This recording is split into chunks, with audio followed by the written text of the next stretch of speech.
Hello and welcome back to my channel. আশা করি সবাই ভালো আছো, সুস্থ আছো আর আনন্দে আছো। আজকে আমি ক্লাস 12-এর অলৌকিক গল্পটা কর্তার সিং দুগ্গালের লেখার একটা সম্পূর্ণ পাঠ দিচ্ছি এবং তারপর আস্তে আস্তে এর কোশ্চেন আনসার আপলোড হতে থাকবে। তো চলো, উইদাউট এনি লেট স্টার্ট। তারপর গুরু নানক ঘুরতে ঘুরতে এসে পৌঁছালেন হাসান আবদালের জঙ্গলে।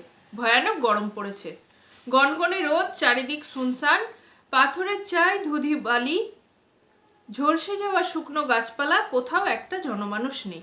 তারপর কি হলো মা? আমি কৌতূহলী হয়ে উঠি। গুরু নানক আত্মমগ্ন হয়ে হেঁটে যাচ্ছেন।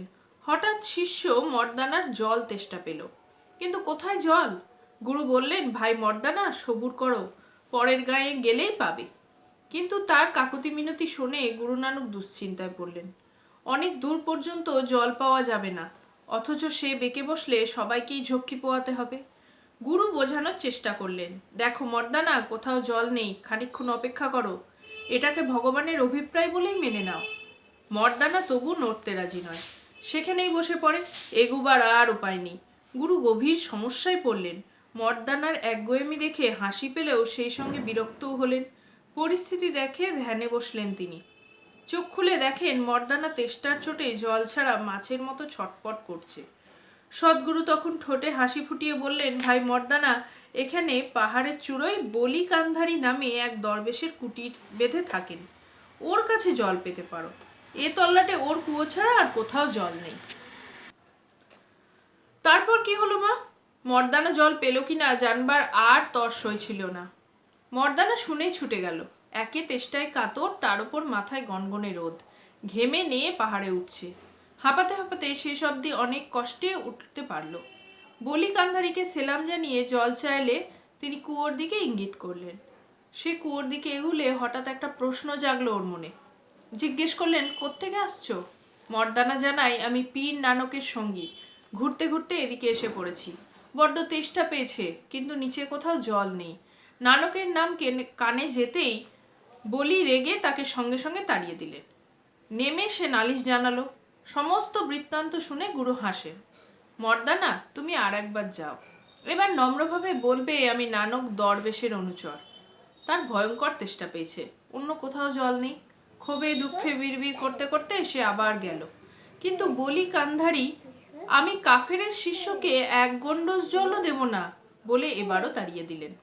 মর্দানা এবার যখন ফিরল তখন রীতিমতো করুণ অবস্থা, গলা শুকিয়ে ফেটে যাচ্ছে, দরদর করে ঘামছে। বেশিক্ষণ বাঁচবে কিনা সন্দেহ। গুরু নানক সব শুনে মর্দানাকে জয় নিরঙ্কার বলে ওর কাছে আর একবার যেতে বললেন। আদেশ অমান্য করতে না পেরে সে ফের রওনা দিল। যা অবস্থা, হয়তো পথেই প্রাণটা বেরিয়ে যাবে। 3বারের বার চূড়ায় পৌঁছে মর্দানা ওর পায়ে লুটিয়ে পড়ে। ক্রুদ্ধ ফকির এবারও কাকুতি মিনতি অগ্রাহ্য করলেন। ওই নানক নিজেকে পীর বলে জাহির করে, অথচ চেলার জন্য সামান্য খাবার জলও জোগাড় করতে পারে না। বলি কান্ধারী যথেচ্ছ গালাগাল করলেন। মর্দানা নেমে এসে গুরু নানকের পায়ে প্রায় মূর্ছিত হয়ে পড়ল। পিঠে হাত বুলিয়ে সাহস জুগিয়ে উনি তাকে সামনের পাথরটা তুলতে বললেন। পাথরটা তোলায় তলা থেকে জলের ঝর্ণা বেরিয়ে এলো। নিমেষেই চারিদিকে থই থই। ঠিক সেই সময় বলি কান্ধারীর জলের দরকার হয়েছে। দেখেন কুয়োয় একটুও জল নেই। উনি রীতিমতো হতভম্ব।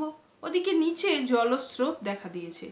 বলি কান্ধারী দেখলেন গুরু নানক দূরে বাবলা তলে অনুচর সহ বসে রয়েছে। ক্ষিপ্ত হয়ে বলি পাথরের একখানা চাঙড় নিচে গড়িয়ে দেন। দৃশ্যটা দেখে মর্দানা চেঁচিয়ে উঠতে গুরু নানক শান্ত স্বরে জয় নিরঙ্কার ধ্বনি দিতে বললেন। কাছে আসতেই উনি হাত দিয়ে পাথরটা থামিয়ে দিলেন। হাসান আবদালে এখন যার নাম পাঞ্জা সাহেব, গুরু নানকের হাতের ছাপ ওতে আজও লেগে রয়েছে। গল্পটা শুনতে বেশ ভালো লাগছিল, কিন্তু হাত দিয়ে পাথরের চাঙড় থামিয়ে দেবার ব্যাপারটা মেজাজ বিগড়ে দিল। এ কি আদৌ সম্ভব? একটা মানুষ কিভাবে পাথরের চাঙড় থামিয়ে দেবে? ওতে কিনা আজও হাতের ছাপ লেগে আছে। বিশ্বাস হলো না। মনে হয় পরে কেউ খোদাই করেছে। মার সঙ্গে তর্ক শুরু করি। পাথরের তলা থেকে জল বেরিয়ে আসার ব্যাপারটা মেনে নেওয়া যেতে পারে। বৈজ্ঞানিক পদ্ধতিতে জলের উৎস আবিষ্কার করা যেতে পারে, কিন্তু পাহাড় থেকে গড়িয়ে পড়া চাঙড় হাত দিয়ে থামিয়ে দেওয়া কিছুতেই বিশ্বাস হলো না। মুখের ভঙ্গিতে মনের ভাবটা ফুটে ওঠায় মা চুপ করে গেলেন। গড়িয়ে পড়া পাথর কিভাবে থামবে? গল্পটা মনে পড়লেই হাসি পেত। গল্পটা বার কয়েক গুরুদুয়ারাতেও শুনেছি, কিন্তু এই ব্যাপারটাতে সবসময় মাথা বাঁকিয়েছি। এটা অসম্ভব। গল্পটা আমাদের স্কুলে শোনানো হলো। পাথরের ব্যাপারটা নিয়ে মাস্টার মশাইয়ের সঙ্গে তর্কও করলাম। যারা পারে তাদের পক্ষে মোটেই অসম্ভব নয় বলে উনি আমাকে চুপ করিয়ে দিলেন। তবু বিশ্বাস হলো না। পাথরের চাঙড় কেউ থামাতে পারে? আমার চেঁচিয়ে উঠতে ইচ্ছা করত। কিছুদিন পর শুনলাম পাঞ্জা সাহেবের শাঁকা হয়েছে। সেকালে ঘন ঘন শাঁকা হতো। কোথাও শাঁকা হলে বুঝতে পারতাম বাড়িতে অরন্ধন, রাতে মেঝেতে শুতে হবে। তবে শাঁকা আসলে কি তখন জানতাম না। আমাদের গাঁ থেকে পাঞ্জা সাহেব তেমন দূরে না। শাঁকার খবর পাওয়া মাত্র মা পাঞ্জা সাহেবের দিকে রওনা দিল, সঙ্গে আমি আর আমার ছোট বোন। সারাটা পথ ধরে মা কেঁদেছিল। শাঁকার ব্যাপারটা কি সারাক্ষণ ধরে তাই ভাবছি। পাঞ্জা সাহেবে পৌঁছে এক আশ্চর্য ঘটনার কথা জানতে পারি। দূরের শহরের ফিরিঙ্গিরা নিরস্ত্র ভারতীয়দের ওপর গুলি করেছে। আবাল বৃদ্ধ বনিতা সবাই আছে মৃতদের মধ্যে। বাকিদের অন্য শহরের জেলে পাঠানো হচ্ছে।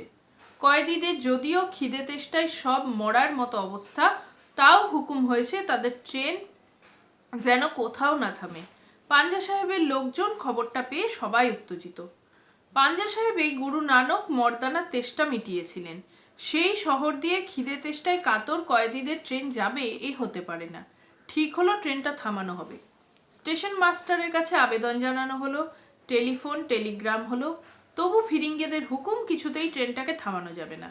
এদিকে ট্রেনের মধ্যে স্বাধীনতা সংগ্রামী দেশপ্রেমিকরা খিদেই কাতর। জল রুটির ব্যবস্থা নেই। সেখানে ট্রেন থামানোর কোনো ব্যবস্থা হয়নি। তবু লোকজন ট্রেন থামাতে বদ্ধপরিকর। শহরবাসীরা তাই স্টেশনে রুটি পায়েস লুচি ডাল ডাঁই করে রাখে।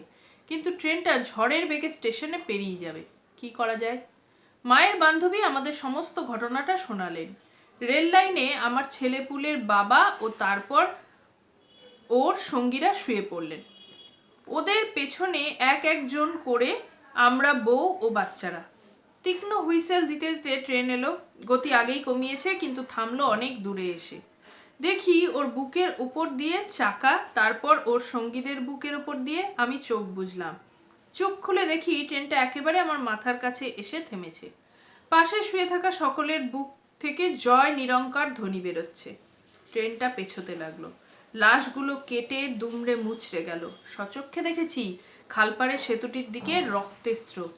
অবাক বিহ্বল বসে আছি, মুখে কথা নেই। সারাদিন এক ফোঁটা জলও মুখে দিতে পারিনি। সন্ধ্যায় ফেরার পথে মা ছোট বোনকে পাঞ্জা সাহেবের গল্প বলছিল। গুরু নানক মর্দানার সঙ্গে কিভাবে এ রাস্তায় এসেছিলেন। তেষ্টা পেলে গুরু নানক কোন পরিস্থিতিতে তাকে বলি কান্ধারীর কাছে পাঠিয়েছিলেন।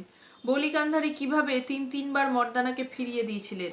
গুরু নানক তাকে কখন পাথর তুলতে বলেন। কিভাবে মাটি ফুঁড়ে ঝর্ণা বেরিয়ে আসে, তাতে বলি কান্ধারী ক্ষিপ্ত হয়ে পাথরের বড় চাঙড় গড়িয়ে দেয়। মর্দানা ঘাবড়ে গেলেও গুরু নানক জয় নিরঙ্কার বলে কিভাবে হাত দিয়ে সেটা থামিয়ে দেন। শুনতে শুনতে ছোট বোন মাকে বাধা দিল, কিন্তু একটা মানুষ কিভাবে পাথরের অত বড় একটা চাঙড় থামাবে? অমনি আমি বলে উঠি, ঝড়ের বেগে ছুটে আসা ট্রেন থামানো গেল, পাথরের চাই থামানো যাবে না কেন? আমার চোখে জল। কোনো কিছুর পরোয়া না করে জীবন তুচ্ছ করে ট্রেন থামিয়ে যারা খিদে তেষ্টায় কাতর দেশবাসীকে রুটি জল পৌঁছে দিয়েছিল, চোখের জলটা তাদের জন্য। ঠিক আছে, তো আজকে এই সম্পূর্ণ পার্টটাই রাখলাম। নেক্সট এপিসোডগুলোই কোয়েশ্চেন আনসার আপলোড হতে থাকবে, তবে হয়তো পরপর হবে না, কারণ এখন আমি ক্লাস 9-এর গুলো আপলোড করছি। সাবস্ক্রাইব করে রেখো, তাহলে তোমরা নোটিফিকেশন পেয়ে যাবে। আর যদি ভালো লাগে প্লিজ চ্যানেলটাকে লাইক শেয়ার অ্যান্ড সাবস্ক্রাইব করো। আর কোনো প্রবলেম কোনো কোয়েশ্চেন কমেন্ট সেকশনে অবশ্যই জানিও। দেখা হবে নেক্সট দিন নতুন একটা ব্লগের সাথে। ততক্ষণ ভালো থেকো, সুস্থ থেকো আর আনন্দ থেকো। টাটা।